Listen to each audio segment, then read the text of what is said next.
Bonjour, je m'appelle Abraham Escobar Gutiérrez, je suis mexicain, je suis chercheur, directeur de recherche à l'INRAE, sur le site de Lusignan. Je travaille sur l'écophysiologie des plantes, c'est-à-dire comment elles fonctionnent, et en particulier vis-à-vis du changement climatique.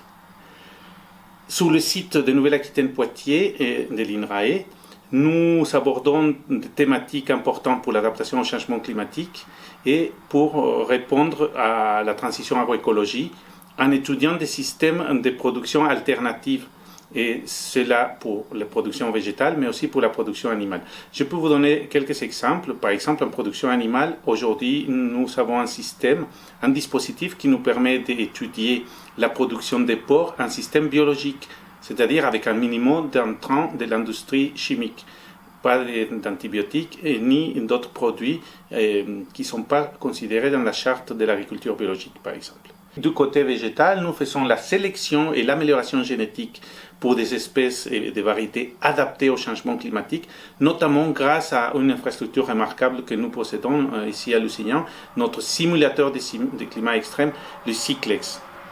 Et enfin, nous sommes en train de construire actuellement, avec un certain nombre de partenaires du milieu académique, mais aussi du milieu de l'énergie, le pôle national recherche-innovation sur l'agri-photovoltaïsme, avec l'idée d'inventer les systèmes de production d'énergie et d'alimentation du futur.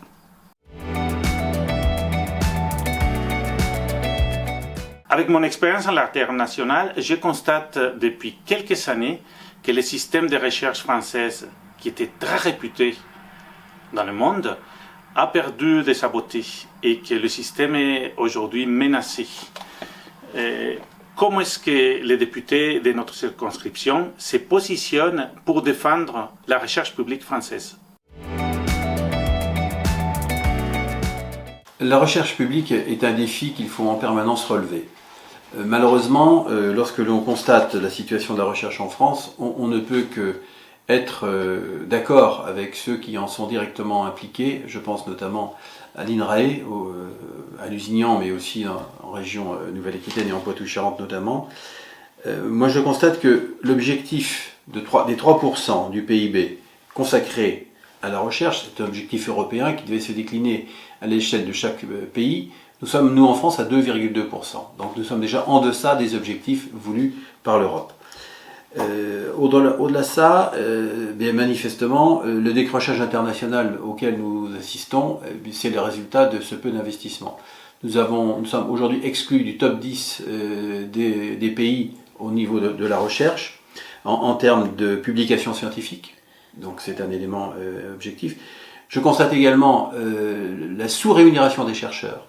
Nous sommes à 1,4 SMIC à l'âge de 34 ans pour des chercheurs qui ont consacré toutes leurs études pour en arriver à cela. Nous sommes inférieurs de 37% à la moyenne de l'OCDE. Donc la recherche en France, on s'expliquera alors très simplement qu'un chercheur sur 3 a quitté la France au bout de 3 ans. Donc nous n'avons pas de publications, de moins de publications, nous ne payons pas nos chercheurs, et ceux-ci sont contraints à s'expatrier pour faire valoir leurs compétences, et au profit de qui? Bien évidemment, au profit souvent de nos concurrents. Donc dans cette situation, l'investissement sur la recherche est déterminant, non pas que le crédit d'impôt recherche qui a toujours du succès au profit des grandes entreprises, la recherche privée bien sûr, mais la recherche publique ne peut pas être laissée le parent pauvre de la recherche en France.